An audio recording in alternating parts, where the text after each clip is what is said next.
Les droits en santé.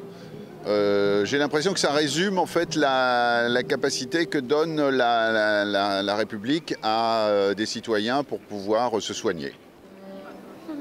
C'est une très bonne question parce qu'on vraiment connaît pas du tout, enfin moi personnellement je connais pas du tout les droits qu'on peut avoir, tout ça, donc aucune idée. Alors c'est une grande question. Le droit à la santé, ça veut dire pouvoir se soigner quand on est malade, tout simplement, à tout moment et si c'est possible, gratuitement, si c'est possible, surtout pour les gens qui n'ont pas les moyens. Alors déjà on n'a pas forcément tant de savoir sur ça, sur le droit. Mais alors j'imagine ceux qui sont pas en études de santé, ça doit être compliqué encore plus.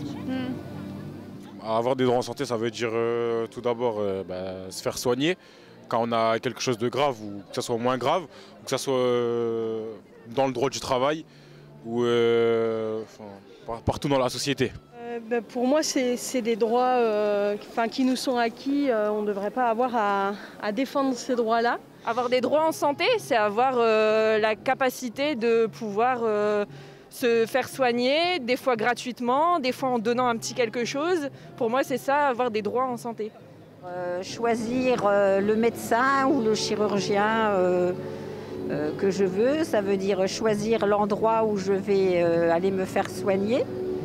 Ça veut dire avoir accès à mon dossier médical, pouvoir le récupérer aussi.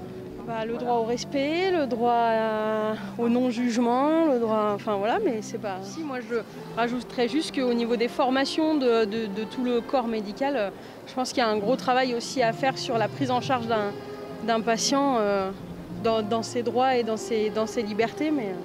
Le droit à l'avortement, le droit à la liberté d'aller à l'hôpital, la possibilité de trouver une pharmacie de garde... Ce qui, pour moi, de prime abord, place quelqu'un dans une cité et qui lui donne la possibilité de se soigner. Le droit à une personne de confiance. Après, je pars un peu plus loin, mais en santé par rapport à la fin de vie. Maintenant, c'est encore en débat. Enfin, dans le débat, il y a eu une loi, la loi Leonetti, c'est ça, si je ne m'abuse. Et donc, on a le droit aussi...